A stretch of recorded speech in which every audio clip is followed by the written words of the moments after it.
It is my pleasure and honor to introduce one of the most amazing young voices in the social work profession, Miss Tamara Vest. You may recognize that name. There's been a lot of newspaper and video and the 2020 UK commencement coverage of Tamara's amazing story. We are so honored, Tamara, for you to join us today, and I will turn it over to you as our first of 5 amazing Social Work Lobby Day 2021 speakers. Thank you, Tamara.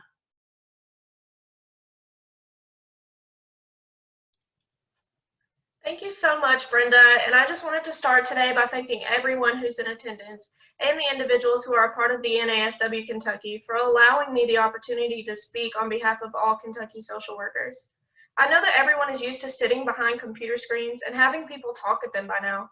And it's easy to become disengaged and burn out when we're not able to connect in person, and when our service delivery has changed from being able to build those professional and emotional connections with the populations that we serve to sitting behind a computer screen for long hours every day. We're now 11 months into this pandemic that has changed everyone's lives, especially us as social workers and social work students. This being said, I believe that one of the best ways to connect and engage, whether in person or through video teleconferencing, is to really be vulnerable with one another. I've been in your shoes before as an audience member, listening to an individual speak, but not really having any further knowledge of how this individual connects to me personally. One of the most respected individuals in our profession, Brene Brown, states that vulnerability is uncertainty, risk, and emotional exposure. This is the topic of my presentation for you today. I want to be vulnerable with all of you, and I want to recognize the vulnerability that we've all been faced with over the past 11 months. And I want to discuss how vital vulnerability is to the social work profession. For my audience to engage and connect with me and trust what I'm conveying to them, it's my responsibility as their presenter to be vulnerable. Being vulnerable allows the door for trust and understanding to open. As a former foster youth of Kentucky, I've found vulnerability forced upon myself many times. I've seen and experienced some of the same experiences as the clients that we as social workers serve. Throughout these experiences, being switched from home to home and city to city, being told that the individuals who were supposed to care for my emotional and physical well-being could not, I have learned that being vulnerable, while scary, can also allow room for growth and opportunity. I quickly became used to the concept of vulnerability in life, in my undergraduate social work studies, and in my newfound social work career. I have exhibited this vulnerability several times throughout my work, advocating for Kentucky children and families, working on state policy, graduating and choosing to return to graduate school during the pandemic, diving into the workforce as a new social worker during the pandemic, and especially during this opportunity to speak with you here today. I am here today as someone who recognizes and understands the many abilities that it takes to be an active advocate and social worker. Along with my own engagements with vulnerability, I want to recognize the accomplishments of all of you who sit before me, because you too have mastered the art of vulnerability. To all of my peers, current colleagues, and advocates, you have allowed yourselves to persevere through 11 months of a pandemic that changed our entire lives. You have allowed yourselves to become vulnerable to your colleagues and supervisors when you were unsure if you could adapt to a change in service delivery. You allowed yourselves to be vulnerable to the clients that you serve when you implemented this newfound service delivery, and unsure that it would be just as good as before or if things would ever return to normal. My future colleagues, those of you who have chosen to persevere through your educational paths in order to fulfill this calling to serve during the pandemic, you too have mastered the art of vulnerability. As a recent graduate who completed the last 2 semesters of my education during the pandemic, I know of the uncertainty that you may feel when it comes to feeling prepared to enter the workforce and what that entails, or the uncertainty that you may feel when you were unable to receive face-to-face instruction and wondering if you've learned all that you should. You've allowed yourselves to be vulnerable when you chose to continue your paths, even though our education system has changed within the past year. You have allowed yourselves to be vulnerable when you were unsure of what kind of internship opportunities would be out there for you to complete and taking a chance on completing them in person or adapting to completing them virtually. You have allowed yourselves to be vulnerable when you couldn't develop the same connections with your peers and professors that you would have received if you have been able to see each other face to face. All of you have all been very vulnerable over the past year. And though it may have been scary and at times uncertain, what is certain now is that it has made you stronger. It has made you confident, and it has unraveled a resiliency inside of you that you may not have been aware of. As a former foster youth who has been shown many reasons to shut down, shut everyone out, and just give up, I realized that there was something inside of me that wouldn't allow me to do so. That fire inside of myself and inside of all of us is known as resiliency. And it was our vulnerability throughout life and that the pandemic threw us into that allowed us to develop it and now recognize this inner resilience. And it is at this time that I want to say thank you to each and every one of you for allowing yourselves to experience this newly established vulnerability. I would also like to thank Governor Beshear for being vulnerable when proactively leading us through this pandemic during his first year in office, putting his faith not only into social workers and other frontline essential workers, but the public as well. He was vulnerable when he blindly trusted that his people would follow guidelines for the betterment of humanity. He has been a role model for all of us, and you have all been role models to me and for each other. I invite all of you to embrace being vulnerable and your resiliency and channel it into your professions and your advocacy. As social workers and advocates, we have been called upon to serve. And as Brené Brown states, vulnerability leads to courage. And it is this courage that you will now take forth into your service. Be vulnerable and be courageous in your journeys. Don't be afraid to believe in something or someone. Don't be afraid to ask why or to say no or to never accept no for the answer. Don't be afraid to take that step or that leap not knowing where your feet will land. All it takes is one individual, one voice. There's the saying that a picture is worth 1,000 words. Well, I'm here today to tell you that one voice, your voice, can change 1,000 or more lives. And that is what we were all called here to do.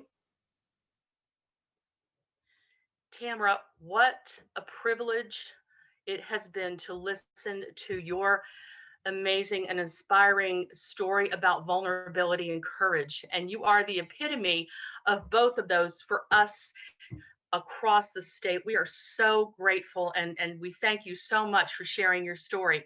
But we have one more surprise for you, and it is we are so excited to present to you the Tamara Vest Social Justice Star 2021 Award.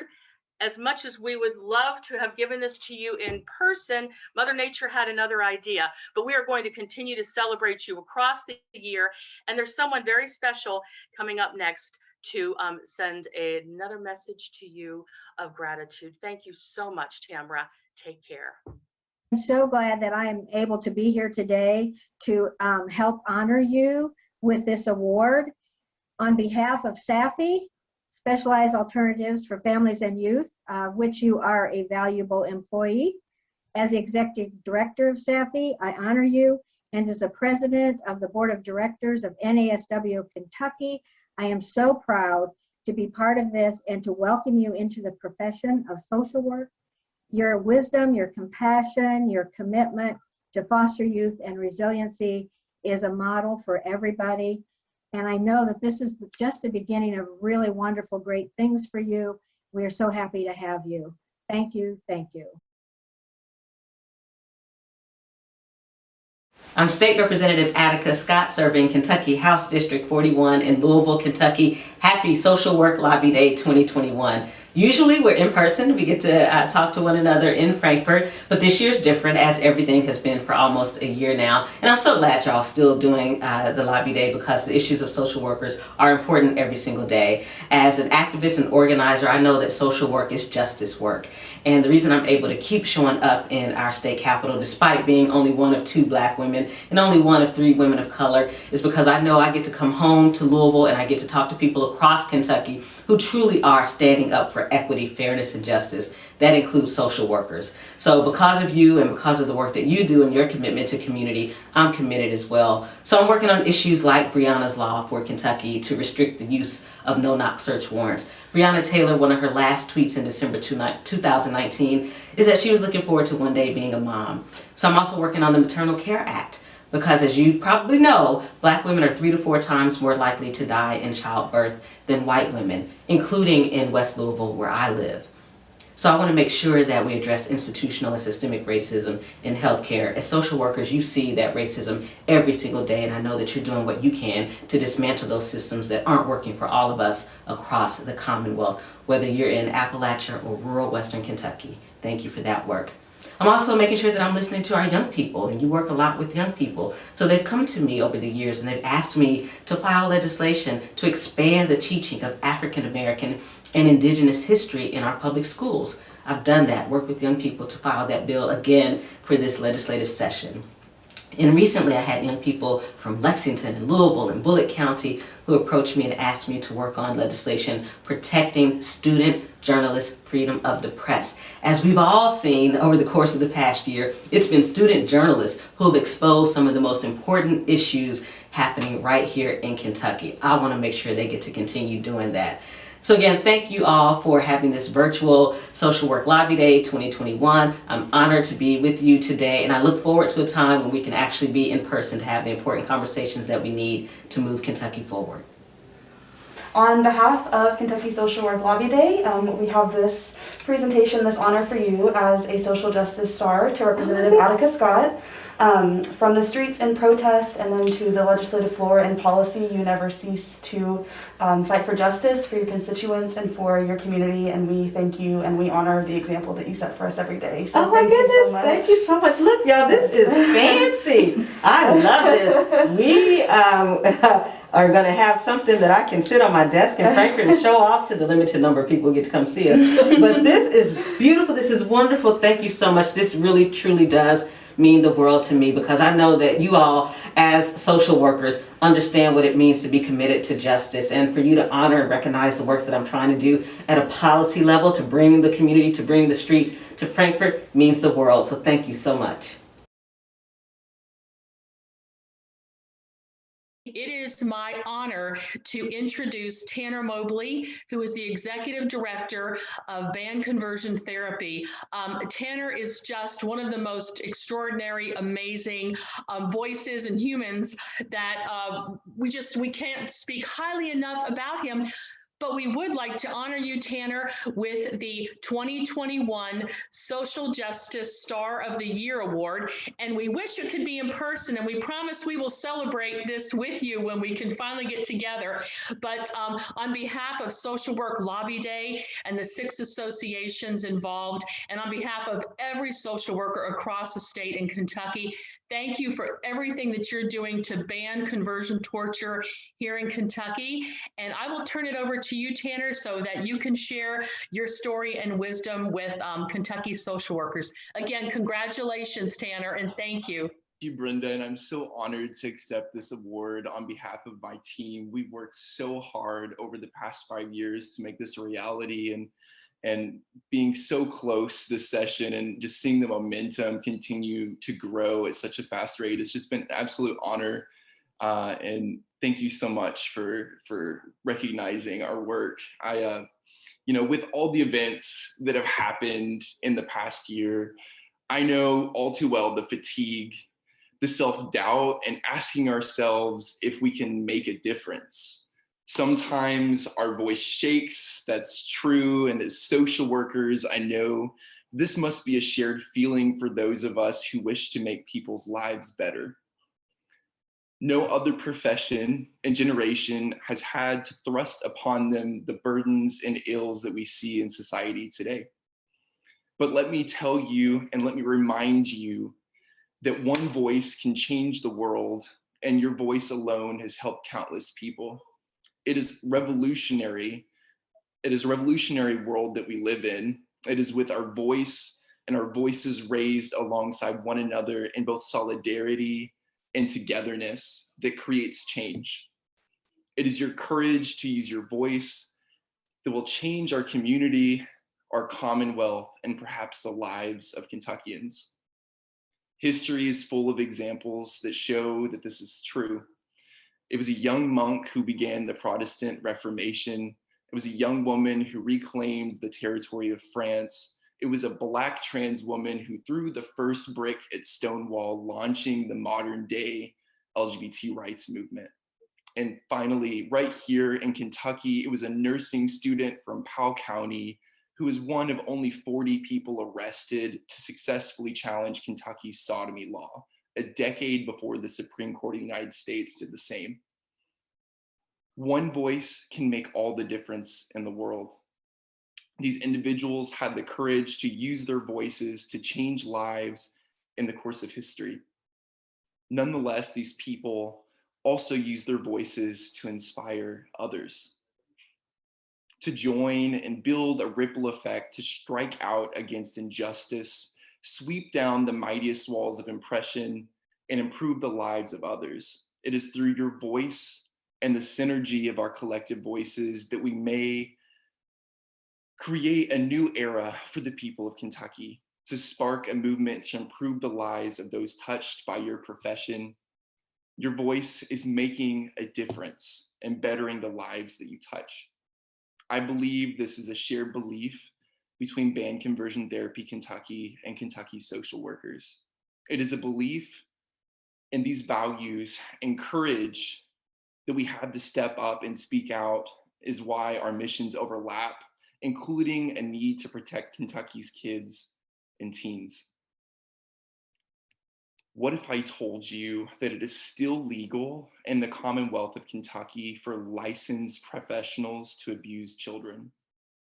Of course, I'm talking about conversion therapy, a widely discredited practice that aims to change a person's sexual orientation or gender identity.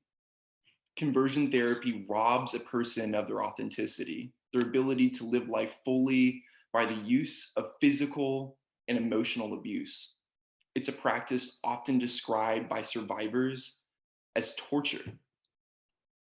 It leads to lifelong mental health issues like depression, anxiety, PTSD, and substance abuse. It's a practice that must be stopped. Banning conversion therapy is a suicide prevention issue, with more than 4 out of every 10 kids who undergo conversion therapy attempting to end their own life. That's 42%. I was a student at Bellarmine University when I learned that conversion therapy was still being practiced today. While I served as president of Bellarmine's student-led LGBT organization, our organization became a safe space for a young freshman that had just come out of the closet. This person became a regular face at our meetings until the day that she disappeared. Feeling concerned, I reached out to other friends and learned that her family had sent her to a conversion therapy camp. My heart dropped.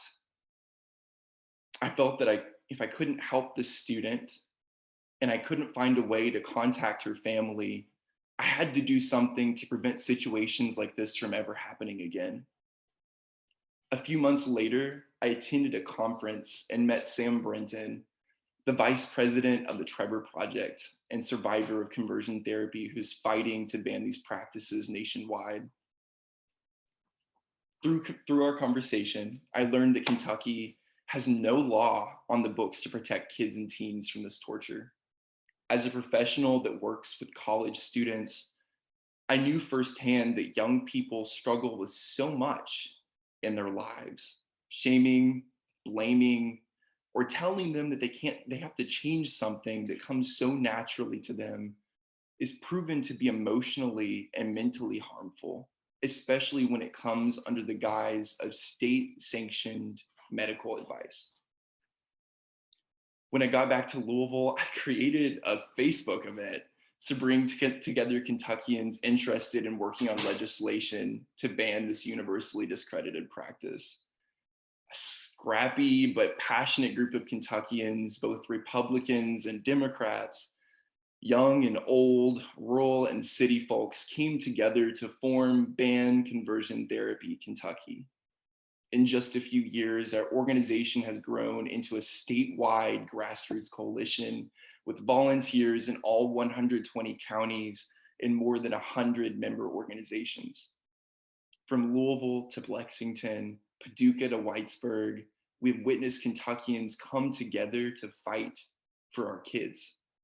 This year alone, Kentuckians across the Commonwealth have sent more than 100,000 emails to legislators in support of banning conversion torture.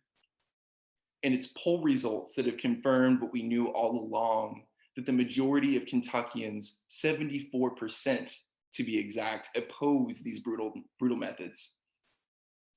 No matter our differences, Kentuckians share the belief that our kids should live long and fulfilling lives.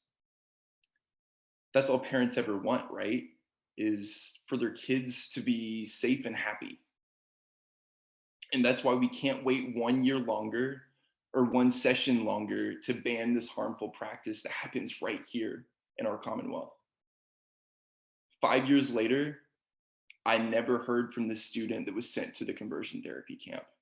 But Kentucky is finally on the cusp of becoming the first Republican majority state in the South to ban the dangerous practice of conversion torture. I hope she and other LGBT kids know that we're fighting for them so that no one ever has to experience this torture again. As Kentucky's social workers and change makers, I look forward to fighting alongside of you, each and every one of you, to end the state-allowed child torture. Together, we can pass the Youth Mental Health Protection Act in 2021 and finally end these barbaric practices. Visit banconversiontherapyky.org to learn more. Thank you.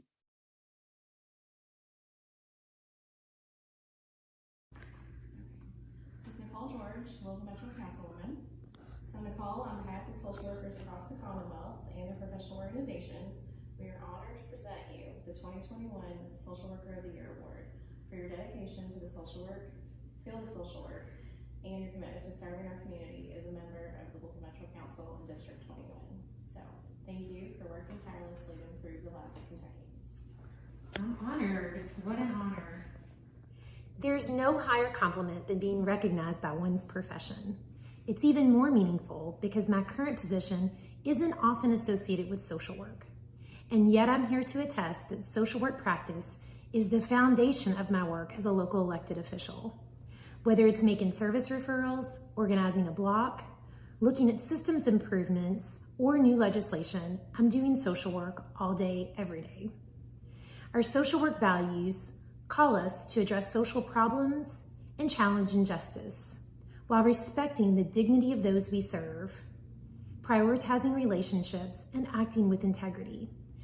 Values no one would deny should be embodied by those guiding policy decisions or taking political action, and are inherent to our profession. In 2020, our country, states, and local municipalities were called upon to reform. I'm proud of the work of the Louisville Metro Council. We allocated funding in response to COVID relief, specifically related with housing stabilization, and invested in opportunity youth. We passed an array of criminal justice reforms like banning no-knock, limiting use of force, and civilian review. I'm proud to say Louisville now has a fair housing ordinance and also a ban on conversion therapy. In thinking about this work, I want to take an opportunity to share a few takeaways relevant to 2020 and its relationship to our profession.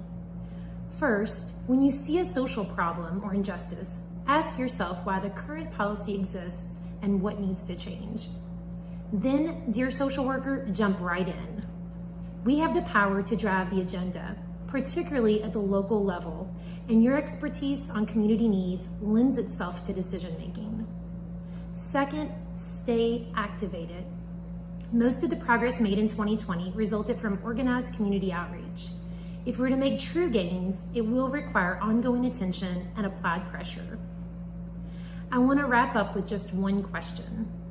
How would the events leading up to 2020 have looked different had more of us been guiding policy decisions along the way? Our code of ethics requires us to take social and political action. And yet it's the very last principle on our code, I'll challenge you to put it to the top and consider the impact of upstreaming our professional efforts on matters that seek to address need and injustice. My hope in receiving this award is that it brings the potential to inspire other social workers to enter the policy arena and consider serving in a political office. My last takeaway is that I'm professionally lonely as the social worker on the Louisville Metro Council, and our community needs you, so please join. Finally, I want to thank the NASW Kentucky for all they do to advance the profession and the values of our work. Thank you.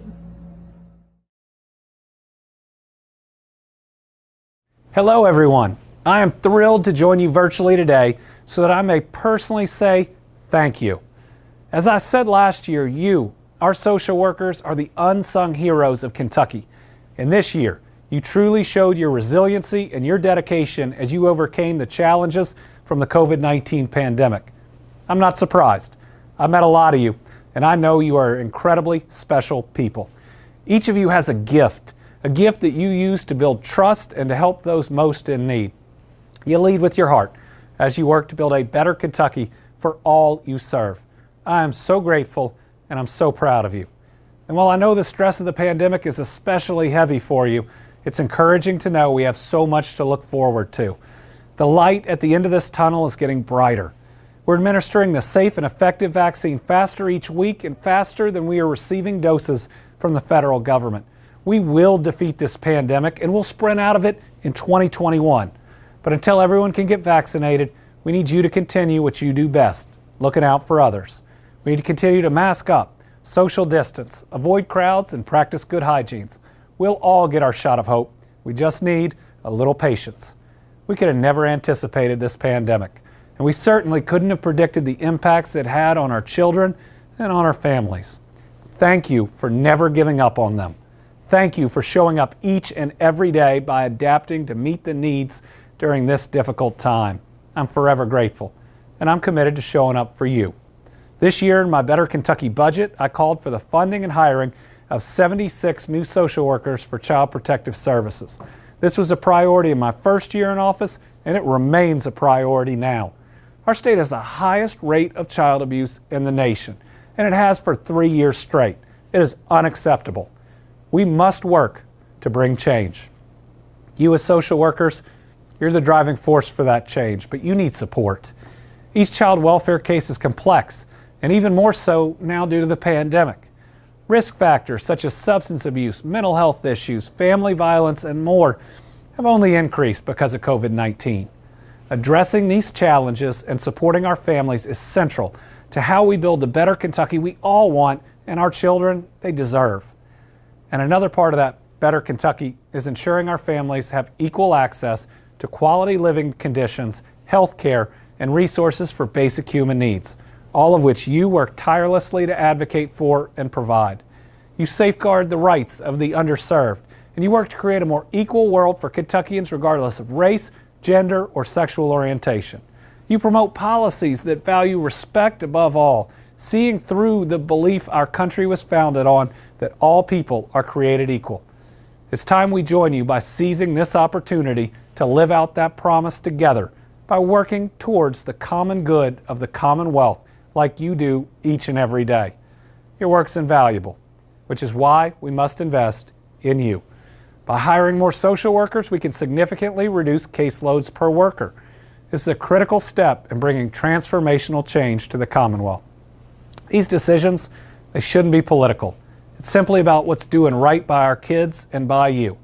Every day we don't act, our kids suffer, and every day we end up fighting with each other over who has what power. We don't get the things done that must get done. I will continue to advocate for our kids and for you, their champions. You're the true spirit of Team Kentucky. I know it's not easy, but every day you're making a difference. I'm moved by your compassion, and I promise to always work to support you while I'm your governor. Thank you for allowing me to join you today, and keep up the good work. And remember, whether it's in this pandemic or every other challenge you face, we'll get through this. We'll get through this together. Governor Beshear, I'm here today to present you with the Social Justice Star of the Year. Oh. This is a an award from all the professional organizations in social work in the state.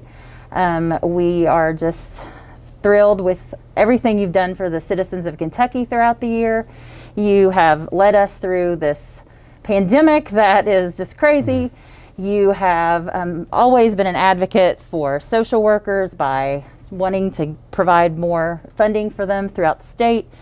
And you've been an advocate for our most vulnerable citizens in Kentucky. So we just want to present you with this award, and thank you so much for all of your help with everything this year. Well, thank you. And when you think about what it takes to get through this pandemic, strength and compassion, that's something we see in our social workers every single day. Now, even before this pandemic, you all walk into difficult circumstances. You see so much trauma, and thank God you were there to keep doing it day after day after day. Many times when our kids or our adults see you, it's on that most difficult day, maybe the worst of the crises they face. So we can't thank you enough here in Kentucky. You know, we believe that everybody matters. We talk about that in Team Kentucky, but you all live it out every day. So thank you for everything you do. This means the world to me, because you all set the type of example that I want to live up to as a state official and as trying to get us through this pandemic.